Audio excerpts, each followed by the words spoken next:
जय हिंद दोस्तों, आप सभी को फिर से एक बार अपने YouTube channel Anil science classes में स्वागत है। मेरे जितने भी भाइयों का 2025 में 10th का एग्जाम है, मैं उनके लिए डेली महत्वपूर्ण ऑब्जेक्टिव क्वेश्चन 20 ऑब्जेक्टिव क्वेश्चन लेकर आता हूँ। हर सब्जेक्ट का अलग-अलग दिन यानी कि प्रतिदिन मैं उनके लिए क्लास लेकर आता हूँ और ये बहुत ही महत्वपूर्ण है। इसलिए इस क्वेश्चन को आप लोग लास्ट तक देखिए और लास्ट तक हमारे साथ बने रहिए। जितना भी आपका डाउट है बायोलॉजी से रिलेटेड चैप्टर फर्स्ट में, वो सब आज हम क्लियर करने वाले हैं। अगर आपको कहीं भी दिक्कत होता भी है तो आप हमसे पूछ सकते हैं कमेंट में। अब देखिए पहला क्वेश्चन है, बायोलॉजी का फर्स्ट चैप्टर है जैव प्रकर्म, उसी में से हम 20 ऑब्जेक्टिव क्वेश्चन लेकर आए हैं आपके लिए। तो फर्स्ट क्वेश्चन है, पौधों में श्वसन होता है। पहला क्वेश्चन है, पौधों में श्वसन होता है। ऑप्शन ए है जड़ में, ऑप्शन बी है पत्तियों में, ऑप्शन सी है तना में, ऑप्शन डी है सभी में। तो पौधों में श्वसन होता है तो पत्तियों में होता है। आंसर इसका बी सही आंसर हो जाएगा, ऑप्शन बी पत्तियों में। दूसरा क्वेश्चन है, कौन सी बीमारी श्वसन तंत्र से संबंधित है। ऑप्शन ए है डायरिया, ऑप्शन बी है निमोनिया, ऑप्शन सी है मलेरिया, ऑप्शन डी है मधुमेह। तो ऑप्शन ए हमारा सही आंसर होगा डायरिया। डायरिया बीमारी श्वसन तंत्र से संबंधित है। ये मधुमेह बीमारी अग्नाशय से संबंधित है। निमोनिया बीमारी आंख से संबंधित है। अगला क्वेश्चन देखिए, मछली का श्वसन अंग है।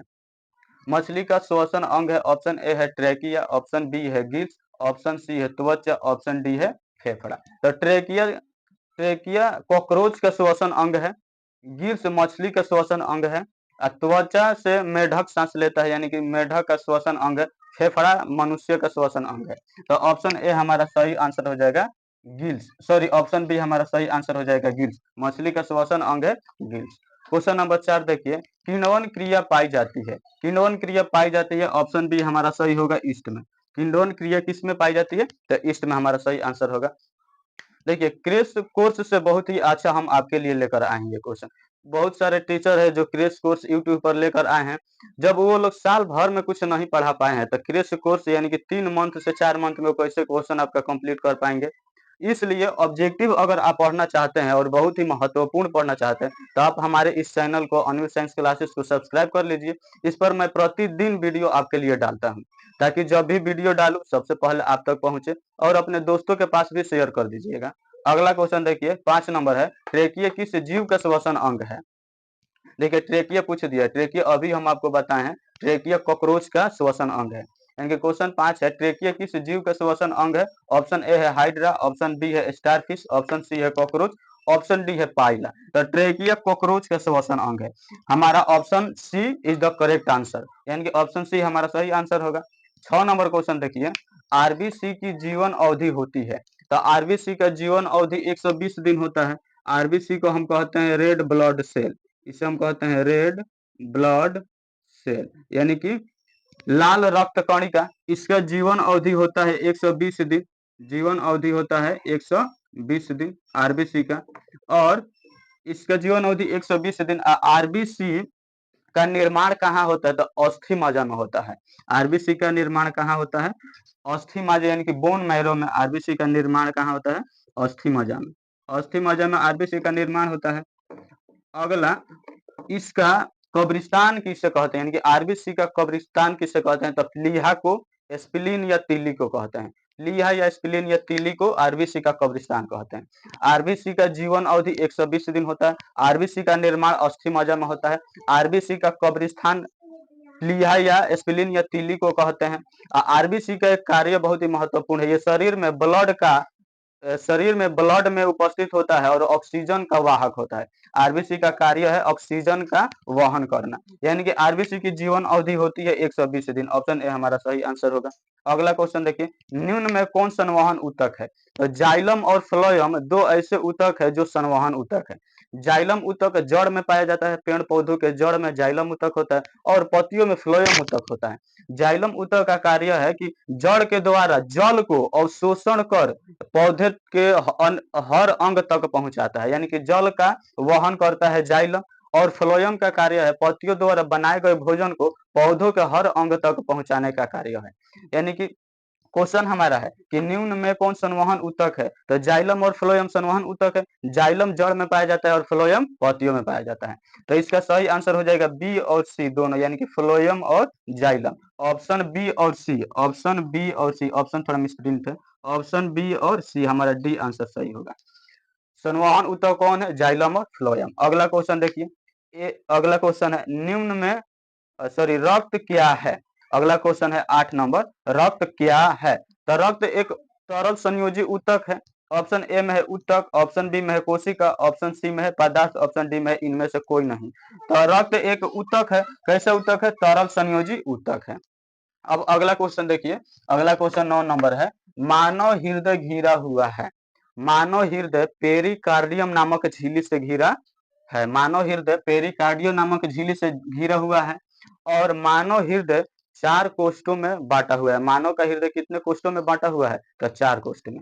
तो इसका सही आंसर हो जाएगा पेरिकार्डियम से, यानी कि मानव हृदय घिरा हुआ है पेरिकार्डियम से। ऑप्शन ए हमारा सही आंसर होगा। अब देखिए 10 नंबर, किस जीव में हीमोग्लोबिन नहीं पाया जाता है। अगला क्वेश्चन है, किस जीव में हीमोग्लोबिन नहीं होता है। ऑप्शन ए है पक्षी, ऑप्शन बी है मक्खी, ऑप्शन सी है मनुष्य, ऑप्शन डी है इनमें से कोई नहीं। तो इसका सही आंसर हो जाएगा मक्खी। मक्खी में हीमोग्लोबिन नहीं होता है। अगला क्वेश्चन देखिए, ऑक्सीजन का वाहक कौन है।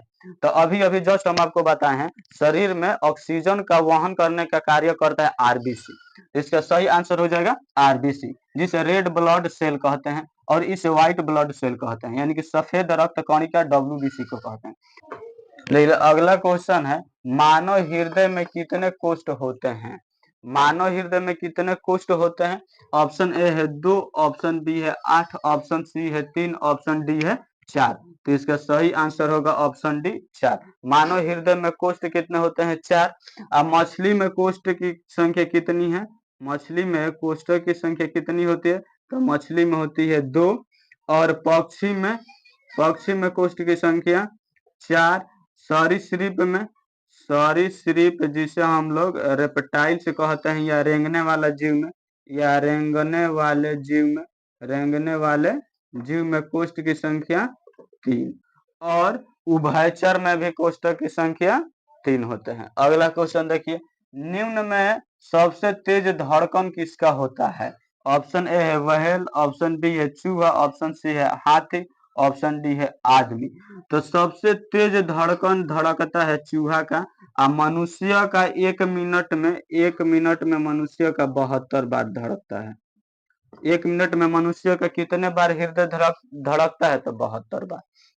अगला क्वेश्चन, पादप में जाइलम उत्तरदायी है। पादप यानी कि पेड़ पौधा में जाइलम उत्तरदायी है। ऑप्शन ए है जल का वहन, ऑप्शन बी है भोजन का पाचन, ऑप्शन सी अमीनो अम्ल का वहन, ऑप्शन डी ऑक्सीजन का वहन।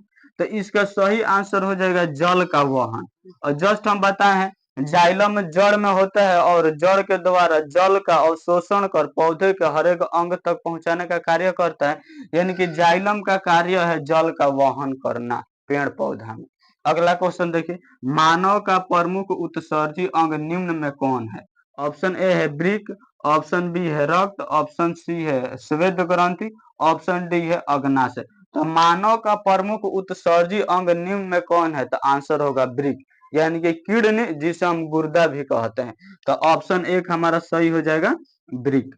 अगला क्वेश्चन देखिए 16 नंबर, पौधा में उत्सर्जी पदार्थ है, यानी कि पौधा में उत्सर्जित पदार्थ है, यानी कि पौधा किसको बाहर निकालता है, तो गुंद को, सही बात है, टैनिन भी निकालता है और रेजिन भी निकालता है, यानी कि इनमें से सभी, यानी कि पौधा का उत्सर्जित पदार्थ हो जाएंगे गोंद, टैनिन, रेजिन, यानी कि सभी, तीनों का तीनों होंगे। अगला क्वेश्चन देखिए, मनुष्य में वृक्क निम्न में से किससे संबंधित है, तो पोषण से, यानी कि वृक्क का कार्य पूछ रहा है। तो ऑप्शन ए है पोषण, ऑप्शन बी है श्वसन, ऑप्शन सी है उत्सर्जन, ऑप्शन डी है परिवहन।